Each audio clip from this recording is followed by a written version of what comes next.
ونعوذ بالله من شرور أنفسنا ومن سيئات أعمالنا من يهده الله فلا مضل له ومن يضلل فلا هادي له وأشهد أن لا إله إلا الله وحده لا شريك له وأشهد أن محمدا عبده ورسوله يا أيها الذين آمنوا اتقوا الله حق تقاته ولا تموتن إلا وأنتم مسلمون يا أيها الناس اتقوا ربكم الذي خلقكم من نفس واحدة وخلق منها زوجها وبث منهما رجالا كثيرا ونساء واتقوا الله الذي تساءلون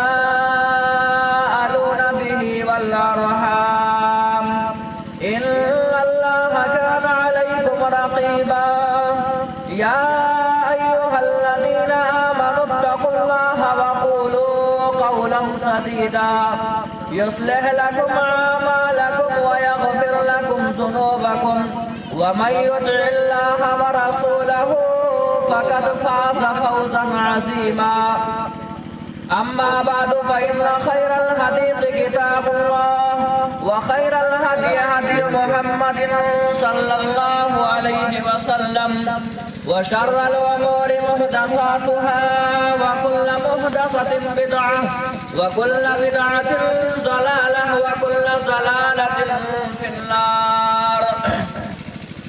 أعوذ بالله من الشيطان الرجيم. بسم الله الرحمن الرحيم.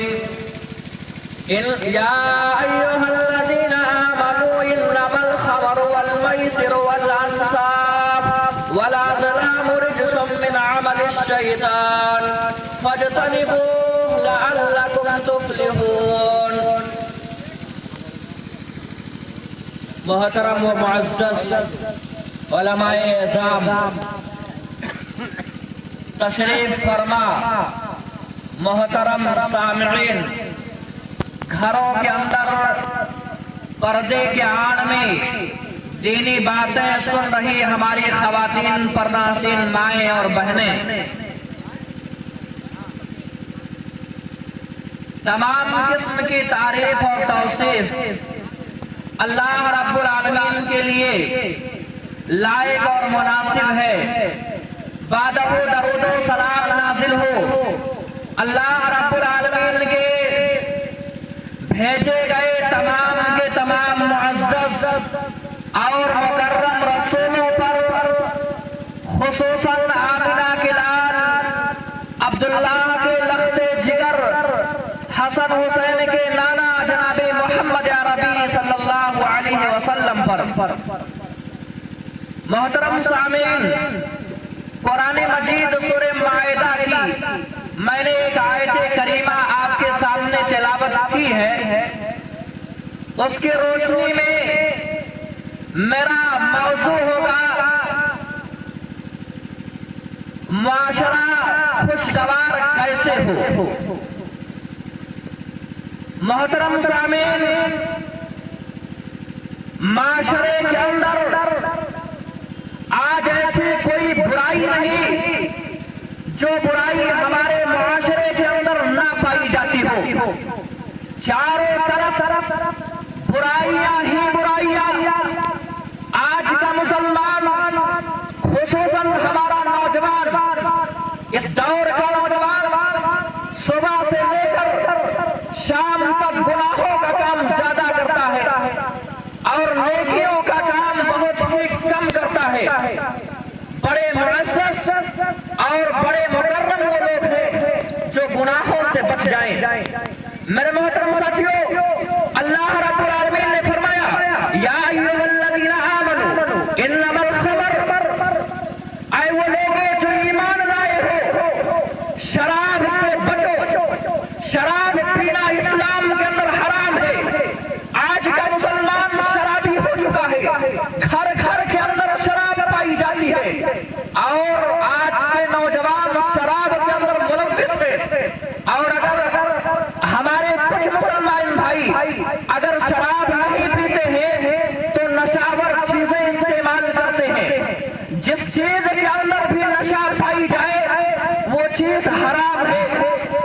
مثال کے طور پر آج صبح ہوتی ہے، جب صبح ہوتی ہے تو سب سے پہلے ہم نشاور چیزیں استعمال کرتے ہیں۔ ہونا یہ چاہیے تھا کہ ہمارے زبان سے اللہ کا ذکر ہو، ہونا یہ چاہیے تھا کہ ہم سو کر کے جب بیدار ہو تو دعا پڑھیں، لیکن جب انسان آج بیدار ہوتا ہے تو سب سے پہلے اس کو ٹھوکنے کی ضرورت ہوتی ہے۔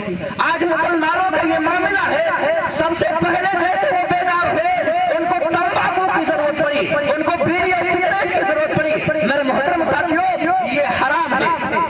اللہ کے نبی صلی اللہ علیہ وسلم نے فرمایا کل مسکر خمر وکل مسکر حرام، کہ ہر نشاور چیز یہ خمر ہے اور ہر خمر جو عقل کو ڈھانپ لے یہ حرام ہے۔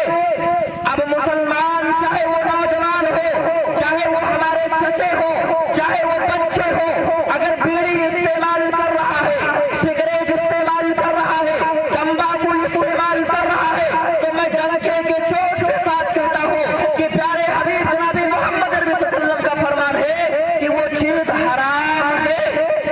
آپ چاہے تھوڑا کھائیں چاہے زیادہ کھائیں، یہ حرام ہے۔ اللہ کے نبی صلی اللہ علیہ وسلم نے فرمایا ما اسکر کثیرہ فقلیل ہو حرام، جس کا تھوڑا کھانا آپ تمباکو چاہے ٹیسٹی کے لیے کھائے چاہے زیادہ کھائے، آپ سگریٹ تھوڑا پیے چاہے زیادہ پیے، یہ اسلام کے اندر حرام ہے۔ لیکن آج مسلمانوں کا طبقہ اچھا خاصا سگریٹ پی رہا ہے، اور دلیل میں آج ہمارے باپ مسلمان بھائی یہ کہتے ہیں کہ آپ کے علماء والے صاحب آپ کو تقریر کرنی بڑی آتی ہے، یہ علماء کرام میں تو کھاتے ہیں، یہ عالم دین میں تو کھاتے ہیں۔ میں کہتا ہوں کہ یہ علماء دین، علماء سو جو غلط چیزوں کو استعمال کرتے ہیں، یہ ہمارے لیے آئیڈیل نہیں ہے، یہ ہمارے لیے غلط چیزوں کے اندر نمونہ نہیں ہے۔ یہ بتائیں شراب حرام ہونے کے بعد اللہ کے نبی صلی اللہ علیہ وسلم نے شراب پیا تھا، شراب حرام ہونے کے بعد یہ بتاؤ کیا صحابہ کرام رضی اللہ تعالیٰ عنہ نے شراب پیا تھا؟ شراب حرام ہوئی، جب شراب حرام ہوئی تو صحابہ کرام رضی اللہ تعالیٰ عنہ جن کی تجارت چل رہی تھی، جن کی دکانیں چل رہی تھی، جن کا کاروبار شراب کا تھا، شراب سے وہ اپنی دکان چلاتے تھے، کاروبار کرتے تھے، ان لوگوں نے شراب کو پھینک دیا اور شراب مدینہ کی گلیوں میں، مدینہ کی نالیوں میں شراب بک رہی تھی۔ میرے محترم ساتھیوں، وہ صحابہ کرام رضی اللہ تعالیٰ عنہ تھے، ان کو خوف اور خدشہ نہیں ہوا کہ ہماری دکانیں بند ہو جائیں گی اور ہمارے بیوی بال بچے بھوکے رہ جائیں گے، ان کو یہ خوف نہیں ہوا۔ آج کا مسلمان کہتا ہے ہم تو نبی سے محبت کرنے والے ہیں، اللہ سے محبت کرنے والے ہیں۔ کیسے محبت ہے؟ اطیعوا اللہ واطیعوا الرسول، کرو اطاعت کرو اللہ کی اور مانو اس کے نبی کی۔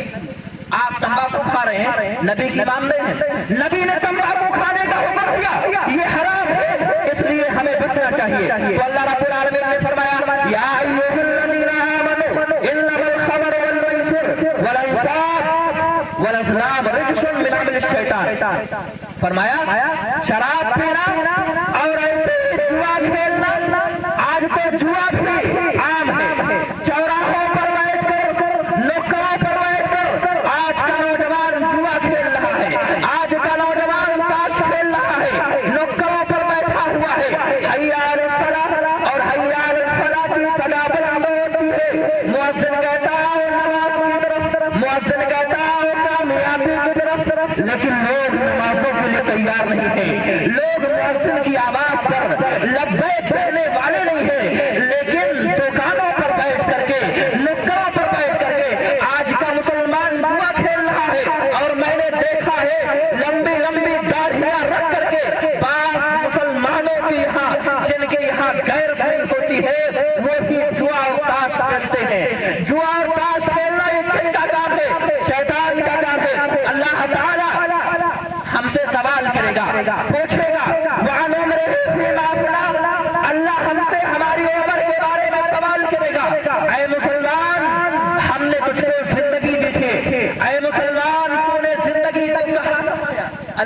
سوال کرے گا تو کیا جواب دیں گے؟ تاش کھیلنے میں گمایا، ہوٹل بازی کرنے میں گمایا، شراب کھانے میں گمایا، قہوہ کھانے میں گمایا، تھیٹر کھانے میں گمایا، کہاں گمایا؟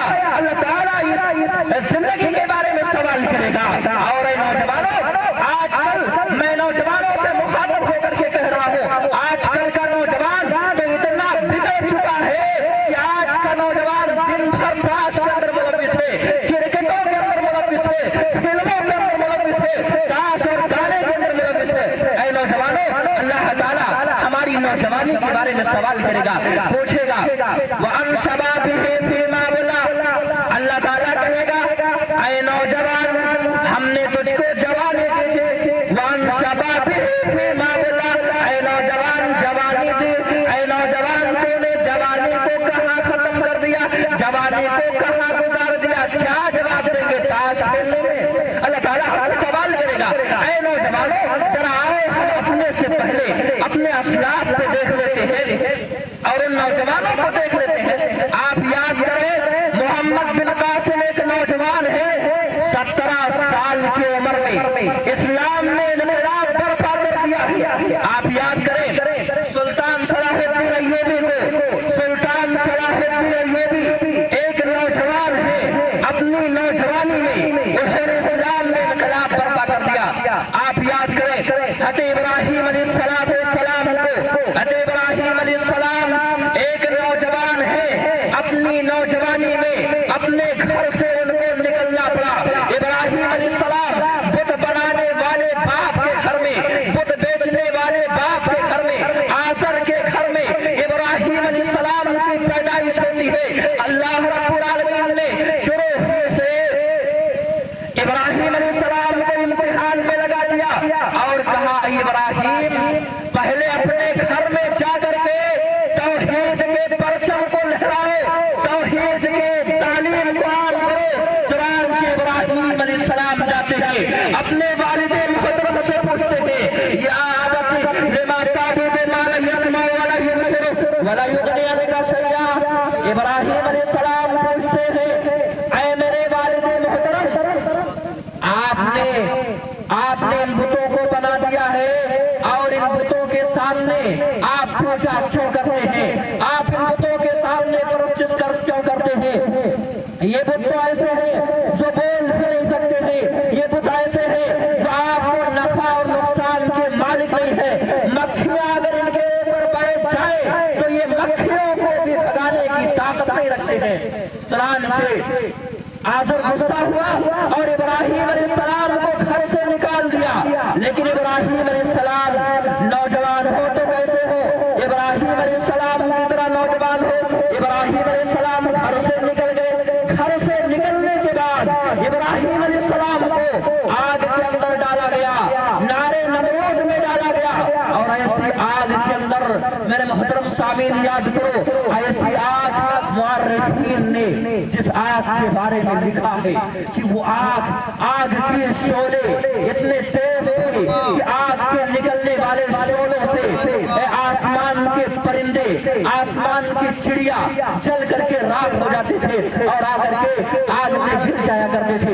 اتنی تیز آگ میں ابراہیم علیہ السلام کو ڈالا گیا۔ لیکن اے نوجوانوں، وہ بھی ابراہیم علیہ السلام وہ بھی ایک نوجوان تھے جن کا بھروسہ اللہ پر ہو جائے ان کو کوئی جو ہے نقصان نہیں پہنچا سکتا ہے۔ چنانچہ وہ آگ ابراہیم علیہ السلام کے لیے پھول بن گئی۔ وہ بھی نوجوان تھے۔ آج کا نوجوان، اے نوجوانوں یاد کرو محمد بن قاسم ایک نوجوان صحابی رسول ہے، نوجوان صحابی رسول ہے، شادی کر کے نئی نویلی دلہن لے کر کے آتے ہیں، بیوی کے پاس لیٹے ہوئے ہیں، شب زفاف منا رہے ہیں۔ پہلی رات میں حضرت حنظلہ رضی اللہ تعالیٰ عنہ اپنے بیوی کے پاس لیٹے ہوئے ہیں، پہلی رات میں شب زفاف منا رہے ہیں۔ رات میں اللہ کے حبیب جناب محمد عربی صلی اللہ علیہ وسلم کی آواز لگتی ہے،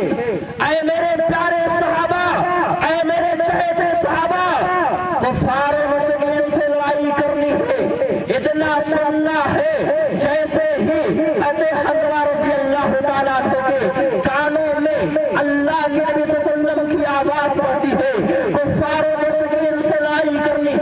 چنانچہ وہ نوجوان صحابی رسول تلوار اپنے ہاتھ میں لیتے ہیں اور بیوی کے پاس سے اٹھتے ہیں، بیوی کو خیر آباد کہہ دیتے ہیں، بیوی کے پاس سے اٹھے، تلوار اپنے ہاتھ میں لیا اور تلوار لینے کے بعد میدان کارزار کے اندر چلے جاتے ہیں، لڑائی کے میدان میں۔ اے نوجوانوں یاد کرو وہ نوجوان صحابی رسول حضرت رضی اللہ تعالیٰ عنہ تلوار اپنے ہاتھ میں لیتے ہیں، تلوار لے کر کے میدان جنگ میں کارزار میں لڑائی کے میدان میں جاتے ہیں اور لڑتے لڑتے شہید کر دیے جاتے ہیں، اللہ کے راستے میں قتل کر دیے جاتے ہیں۔ میرے نوجوانوں ذرا سوچو، قتل کر دیے جاتے ہیں۔ اس کے بعد فرشتے ملائکہ ان کو آسمانوں پر اٹھاتے ہیں، آسمانوں پر لے جانے کے بعد ان کو غسل دے رہے ہیں، ان کو نہلا رہے ہیں۔ لوگ کیا دیکھتے ہیں کہ بارش کی بوندیں، بارش کے قطرے، یہ پانی کی بوندیں کہاں سے ہو رہی ہیں؟ تو لوگ دیکھتے ہیں برسات کا موسم بھی نہیں ہے اور بدلے بھی نہیں ہے، آخر یہ پانی کی بوندیں، آخر یہ پانی کے قطرے کہاں سے آ رہے ہیں؟ لوگ اچانک دیکھتے ہیں کہ حفظہ رضی اللہ تعالیٰ عنہ کو فرشتے غسل دے رہے ہیں، فرشتے نہلا رہے ہیں۔ اے نوجوانوں، اے میرے مسلمان ساتھیوں، ذرا یاد کرو وہ بھی نوجوان ہیں کہ فرشتے ان کو غسل دے رہے ہیں، فرشتے ان کو نہلا رہے ہیں۔ آج کا نوجوان ایسا ہے کہ آج کے نوجوان سے تو فرشتے دور بھاگتے ہیں۔ اے نوجوانوں، کبھی ہم نے غور کی، کبھی ہم نے سوچا وہ بھی نوجوان ہے، لیکن آج کا نوجوان تو تاش کھیل رہا ہے، آج کا نوجوان جوا کھیل رہا ہے۔ اور میں کہتا چلو آج کل میرے کچھ مسلمان، کچھ نوجوان بھائی ایسے ہیں راتوں رات فلمیں دیکھتے ہیں اور راتوں رات غیر محرم عورتوں سے، غیر محرم لڑکیوں سے باتیں کرتے ہیں۔ آج نوجوانوں کا یہ معاملہ ہو چکا ہے، یہ حال ہو چکا ہے۔ اے لوگوں، اللہ رب العالمین ہماری اس عمر کے بارے میں اور خاص طور سے نوجوانوں ہماری نوجوانی کے بارے میں سوال کرے گا۔ وعن عمرہ وعن شبابہ فیما افنیٰ۔ اے نوجوان، ہم نے کچھ نوجوانی کی تھی، اے نوجوان تو نے جوانی کو کہاں خرچ کیا؟ اللہ رب العالمین کے سامنے ہم کیا جواب دیں گے؟ یہ کہہ دیں گے کہ ہم شیپورہ میں تاش کھیلتے تھے، یہ کہہ دیں گے کہ شیپورہ کے میدان میں ہم جو ہے تاش کھیلتے تھے، جوا کھیلتے تھے، یہ کہہ دیں گے اے لوگوں جوا اور تاش چھوڑ دو، جوا اور تاش کھیلنا یہ شیطان کا کام ہے۔ اور ایسے ہی والانصاف بہت سے مسلمانوں کا معاملہ یہ ہے کہ بتوں کے نام پر جا کر کے ذبیحہ کرتے ہیں۔ آج کوئی چیز ذبح کرنا ہے اللہ کے راستے میں، اللہ کے تقرب کے لیے دینا ہے، لیکن آج وسیلہ لوگوں نے لگایا، پیراؤں کا لگایا، ان ملاؤں کا لگایا، ان ولیوں کا لگایا، اور یہاں تک کہ ہمارا عقیدہ اتنا خراب ہو چکا ہے، کہتے ہیں ہم وہاں ان سے قریب ہونے کے لیے جاتے ہیں۔ اے لوگوں، اگر ہم نے کسی پیر کے، کسی ولی کے اور کسی فقیر کے درگاہ پر جا کر کے ذبیحہ کیا تو وہ انصاف ہے اور وہ کیا ہے؟ غلط ہے، شیطان کا کام ہے۔ اس لیے پیروں کے نام پر، ولیوں کے نام پر یا ایسے فقیروں کے نام پر ہمیں ذبیحہ نہیں، بلکہ آپ ڈائریکٹ اللہ کے لیے کریں۔ اللہ رب العالمین آپ کے دلوں سے زیادہ قریب ہے اور اللہ رب العالمین آپ کی نیتوں کو دیکھ رہا ہے۔ اور ایسے ہی ذبیحہ کرنا اور بدفعل نکالنا، برا فعل نکالنا، لوگوں کا معاملہ یہ ہے۔ بعض مسلمانوں کے یہاں اتنی بدعقیدگی پائی جاتی ہے، راستہ چل رہے ہیں، اتفاق سے بلی آ گئی، لوگوں نے کہا آج ہمارا راستہ بہت منحوس ہو جائے گا، آج سفر ہمارا بہت خراب ہو جائے گا، آج ہم نے بلی دیکھ لیا ہے، الو دیکھ لیا ہے، یا کچھ لوگ کہتے ہیں کوا آج بول رہا ہے، یا کچھ لوگ کہتے ہیں برتن ہمارا گر گیا ہے، تو اس لیے ہمارا سب یہ سب خراب ہو جائے گا۔ ایسا بھی بدعقیدگی ہمارے یہاں پائی جاتی ہے، یہ سب شیطانی عمل ہے، تو اس سے بچو۔ رجسن گندا ہے من عمل الشیطان، اور کس کا کام؟ شیطان کا کام ہے۔ فجتنبوہ لعلکم تفلحون۔ تو اے لوگوں، بے شک شراب سے بچو، جوا سے بچو، بتوں کے نام پر ذبیحہ کرنے سے بچو، بدفعل نکالنے سے بچو۔ رجسن یہ کیا ہے؟ گندا کام ہے۔ فجتنبوہ، اس سے رک جاؤ، لعلکم تفلحون، شاید کہ تم کامیاب ہو جاؤ۔ اور ہمارے معاشرے اور سماج میں ایک برائی یہ پائی جاتی ہے کہ لوگوں کا معاملہ ہے چوری کرنا۔ آج بہت سے لوگ چوری کر کے بلڈنگیں بنا لیتے ہیں، ناپ تول میں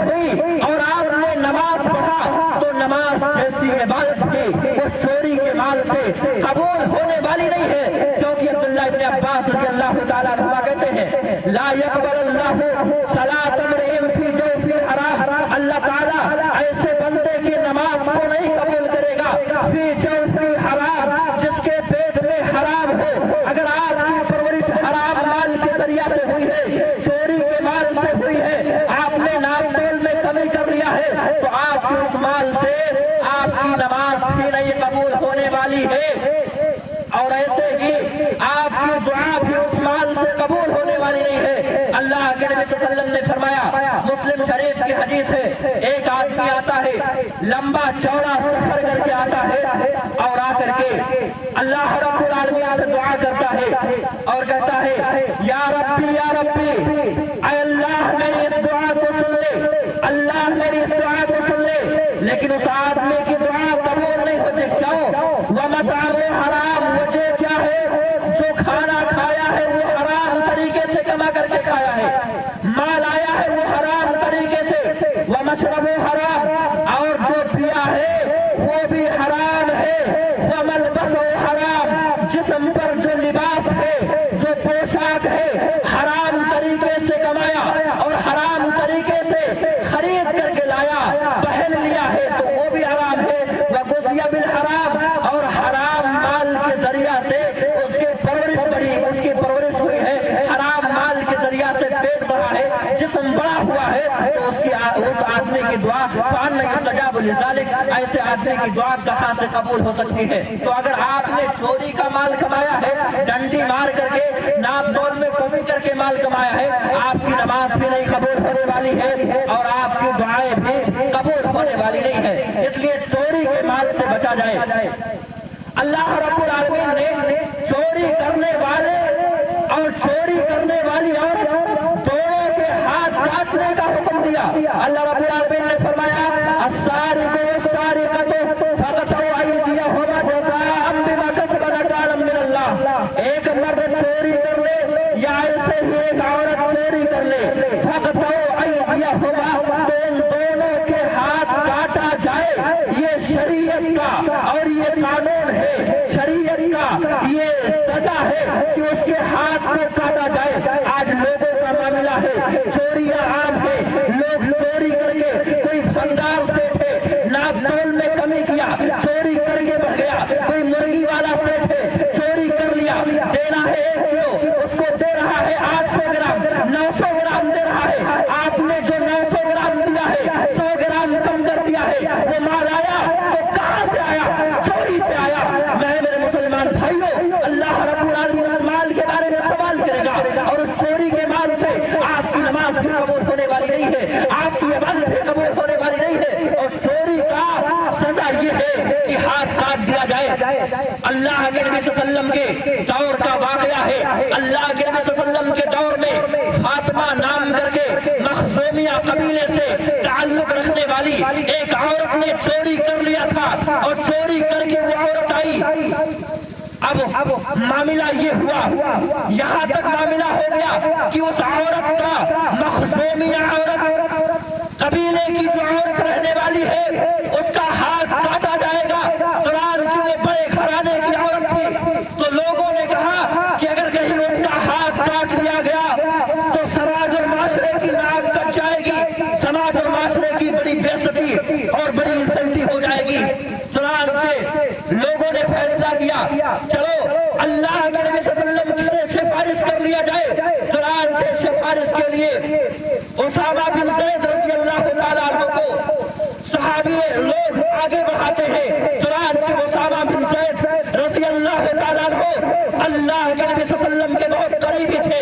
اسامہ بن زید اللہ کے نبی صلی اللہ علیہ وسلم کے پاس گئے اور کہا اللہ کے حبیب، یہ بڑے گھرانے کی عورت ہے، اگر کہیں اس عورت کی ہاتھ کو کاٹا گیا تو اللہ کے حبیب خاندان کی ناک کٹ جائے گی، خاندان کی بے عزتی ہو جائے گی۔ اتنا سننا تھا پیارے حبیب صلی اللہ علیہ وسلم کے چہرے سرخ ہو گئے، آپ صلی اللہ علیہ وسلم غصے کی حالت میں ہو گئے اور کہا اے صحابی رسول، اے اسامہ بن زید، اتصفو حدا من حدود اللہ، کیا تم اللہ کی حد میں سفارشی بن کر کے آئے ہو، سفارش کرنے آئے ہو؟ اے اسامہ بن زید کان کھول کر سن لو، لو سرقت فاطمہ بنت محمد لقطعت یدہا، سن لو اگر میری چہیتی، اگر میری لخت جگر میری بیٹی فاطمہ بھی اگر چوری کر لیتی تو میں اس کے ہاتھ کو کاٹ دیتا۔ یہ آمینہ بلال امام کعبہ جناب محمد عربی صلی اللہ علیہ وسلم کا فرمان ہے کہ اگر میری بیٹی بھی چوری کر لے تو اس کے ہاتھ کو میں کاٹنے کے لیے تیار ہوں۔ چوری کا یہ بدلہ ہے، چوری کا یہ سزا ہے کہ اس کے ہاتھ کو کاٹ دیا جائے۔ آج کا مسلمان غور کرے، خاص طور سے میں تاجروں سے کہنا چاہوں گا جو لوگ دکان میں دکانداری کرتے ہیں، واللہ آج ان کی نیت خراب ہو چکی ہے۔ لوگ چوریاں کرتے ہیں، ناپ تول میں کمی کرتے ہیں۔ اے لوگوں، ناپ تول میں کمی کرنا، چوریاں کرنا یہ حرام ہے، اور ناپ تول میں کمی کرنے والوں کو اللہ رب العالمین نیست و نابود کر دے گا، برباد کر دے گا۔ اور ایسے لوگوں کے بارے میں اللہ رب العالمین نے فرمایا کہ ویل ہے، ان کے لیے تباہی اور بربادی ہے۔ اللہ رب العالمین نے سورہ مطففین کے اندر فرمایا وَيْلٌ لِّلْمُطَفِّفِينَ الَّذِينَ إِذَا اكْتَالُوا عَلَى النَّاسِ يَسْتَوْفُونَ وَإِذَا كَالُوهُمْ أَوْ وَزَنُوهُمْ يُخْسِرُونَ۔ ویل ہے، بربادی ہے، تباہی ہے ان لوگوں کے لیے جو ناپ تول میں کمی کرتے ہیں۔ جب لینا ہوا پورا پورا لے لیا، جب دینا ہوا ڈنڈی مار دیا، نیچے سے چمبک لگا دیا، ناپ تول میں بےمانی کر لیا۔ ایسے لوگوں کے لیے ویل اور بربادی ہے۔ میں نے خود دیکھا ہے اور میرے آنکھوں نے صحیح واقعہ سنا ہے کہ لوگوں نے 1 کنٹل کا بورا لایا، اس کے بعد جب دکاندار کے یہاں تولایا تو 80 کلو نکل رہا ہے، دکاندار کے یہاں تولایا تو 80 کلو نکل رہا ہے۔ اے لوگوں، 20 کلو جو آپ نے کمایا وہ کیا ہے؟ ڈنڈی مارا، چوری کیا، وہ مال حرام ہے۔ ایسے لوگوں کے لیے اللہ رب العالمین نے ویل فرمایا ہے، جہنم فرمایا ہے۔ میں اس ضمن میں ایک واقعہ سناؤں۔ میں بوڑیہار کے اندر جامعہ العلوم کنڈو بوڑیہار میں جب میں زیر تعلیم تھا، پڑھ رہا تھا، تو میرے استاد محترم مولانا عبدالعلیم ماہر قاسمی علیہ الرحمہ، اللہ تعالیٰ ان کو جنت الفردوس کے اندر اعلیٰ مقام عطا کرے، وہ ایک واقعہ بتاتے تھے کہ سدھارتھ نگر علاقے میں ایک بخیرہ گاؤں پڑتا تھا، تو وہاں کے لوگ ناپ تول میں بڑی کمی کیا کرتے تھے۔ جب مال لینا ہوتا تھا تو پورا پورا لیا کرتے تھے، اور جب مال دینا ہوتا تھا تو ڈنڈی مار دیا کرتے تھے، ناپ تول میں کمی کیا کرتے تھے۔ تو اللہ رب العالمین کا عذاب ایسا آیا کہ اللہ رب العالمین نے اس گاؤں والوں کو، بخیرہ والوں کو مٹا دیا، اور اس بخیرہ گاؤں کو اللہ رب العالمین نے تالاب بنا دیا۔ استاد محترم بتلاتے تھے کہ ابھی اگر لوگ ٹہلنے جاتے ہیں تو اوپر سے مکانوں کے نشانات اور مکانوں کے اثرات ظاہر ہوتے ہیں۔ اللہ رب العالمین نے اس گاؤں کو تالاب بنا دیا، کیوں؟ ناپ تول میں کمی کرنے کی وجہ سے۔ جب اللہ کا عذاب آئے گا پوری دنیا روکنے والی نہیں ہے۔ ہمارا اللہ کا عذاب جب اللہ غصے میں ہوگا، حد سے زیادہ پامالیاں کر دی جائیں گی، حد سے زیادہ گناہوں کا کام ہوگا، تو اللہ رب العالمین اس شفرا کے اندر بھی اپنا عذاب دے سکتا ہے۔ اس لیے اے لوگوں، چوری کرنے سے، ناپ تول میں کمی کرنے سے بچو۔ ایسے ہی سماج معاشرے کی ایک اہم برائی یہ ہے کہ آج کل سودی کاروبار انسان کے یہاں چل رہا ہے، اور سود، ہمارے سود کا شوربہ دانتوں میں اتنا لگ چکا ہے کہ ہم اس کو چھوڑنے کے لیے تیار نہیں ہیں۔ آج لوگ سودی کاروبار کے اندر ملوث ہیں۔ سودی کاروبار کرنے والے رب کے فرمان کو سنیں۔ اللہ رب العالمین نے فرمایا یا ایھا الذین